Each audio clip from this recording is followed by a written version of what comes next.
Assalamualaikum warahmatullahi wabarakatuh. Halo semuanya, perkenalkan saya Aulia Azara dengan NIM 2310715003. Di sini saya dari kelas 04 mata kuliah Filsafat dan Ilmu Logika UPN Veteran Jakarta. Yang terhormat kepada Bapak Riswanda selaku dosen pengampu mata kuliah Filsafat dan Ilmu Logika.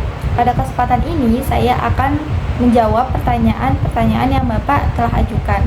Pertanyaan pertama, apa sih manfaat menempuh mata kuliah Filsafat dan Ilmu Logika? Baik, manfaat menempuh mata kuliah Filsafat dan Ilmu Logika itu sangat banyak sekali ya teman-teman. Nah, yang pertama itu kita dilatih untuk berpikir secara logis dan kritis. Yang kedua, kita juga dilatih untuk berargumen dengan sistematis. Nah, selain itu juga selama belajar di mata kuliah ini, saya juga mempelajari Nine Thinking Behavior yang membantu kita dalam menghadapi masalah dan mengevaluasi berbagai argumen. Nah, argumen tersebut itu harus tepat, jelas, logis, dan sistematis. Nah, dengan demikian itu kita bisa meminimalisir kesalahan logika dan membuat keputusan yang lebih tepat. Pertanyaan selanjutnya adalah, apa saja kelebihan berpikir ilmiah atau menggunakan kaidah ilmiah di lingkungan kampus maupun lingkungan sehari-hari? Oke, menurut pendapat saya, berpikir ilmiah di lingkungan kampus itu dapat membantu kita untuk berbicara secara terstruktur sehingga apa yang kita bicarakan itu tepat pada sasaran. Contohnya itu ketika saya berpendapat, orang-orang mengerti poin-poin apa yang saya sampaikan. Dan di lingkungan sehari-hari, berpikir ilmiah itu dapat membuat kita lebih objektif, tidak hanya dari satu sudut pandang saja, tetapi kita juga dapat mencari akar dari suatu masalah dengan lebih jelas. Baik teman-teman semua, selanjutnya saya akan membahas tentang sinergitas dalam penyelesaian masalah sosial. Nah, sinergitas itu apa sih teman-teman? Nah, sinergitas itu adalah konsep di mana dua atau lebih entitas bekerja sama untuk menghasilkan efek yang lebih besar daripada jika dia bekerja secara terpisah ataupun individual.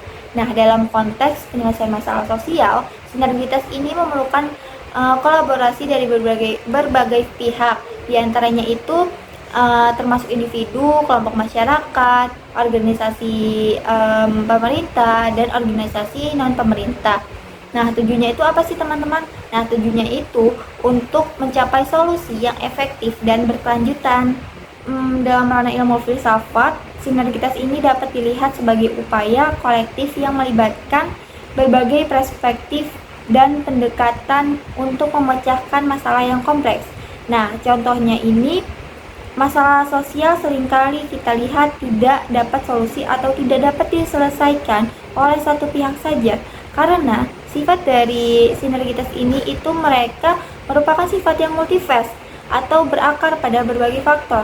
Oleh karena itu, pendekatan sinergitas ini memungkinkan terjadinya dialog antar berbagai pihak, pertukaran pengetahuan, dan koordinasi tindakan yang lebih baik dari organisasi pemerintah ataupun dalam segi pemerintahan. Mengapa sih teman-teman sinergitas ini sangat penting? Kompleksitas masalah sosialnya adalah jika terjadi seperti kemiskinan, ketidakadilan, dan perubahan iklim itu tentunya sangat kompleks dan memerlukan pendekatan yang sangat holistik. Lalu berbagai perspektif baik organisasi ataupun kelompok lainnya, sinergitas ini memungkinkan masuknya berbagai perspektif yang dapat memperkaya analisis dan solusi yang dihasilkan. Nah, efisiensi dan efektivitas dari sinergitas ini tentunya mereka melakukan kolaborasi antar pihak, dapat mengoptimalkan sumber daya yang tersedia dan memastikan tindakan yang lebih efektif. Nah, lalu kita masuk ke contoh sinergitasnya. Salah satu contoh nyata maupun bentuk nyata ataupun hal-hal pergerakan yang benar-benar merubah dan yang sudah kita alami adalah penanganan pandemi COVID-19. Nah, sinergitas ini antara lain menciptakan perubahan dari masalah itu ataupun menciptakan solusi dari masalah yang terjadi pada masyarakat. Itu tentunya bekerja sama antara pemerintah, ilmuwan, tenaga medis, dan masyarakat umum. Nah, ini tuh terbukti ya teman-teman, ini tuh terbukti bagaimana pentingnya dalam mengendalikan penyebaran virus, pengembangan vaksin, dan memastikan distribusi yang adil. Nah, setiap pihak memastikan distribusi yang adil dan setiap pihak membawa keahlian dan sumber daya untuk mencapai tujuan bersama, yaitu mengakhiri pandemi dan memulihkan kondisi masyarakat. Mungkin demikian itu saja penjelasan sedikit dari saya, sharing sedikit selama 1 semester pada mata kuliah filsafat dan ilmu logika. Dan terima kasih juga terutama kepada Bapak Rizwanda selaku dosen pengampu mata kuliah filsafat dan ilmu logika ini. Terima kasih juga kepada semuanya. Wassalamualaikum warahmatullahi wabarakatuh.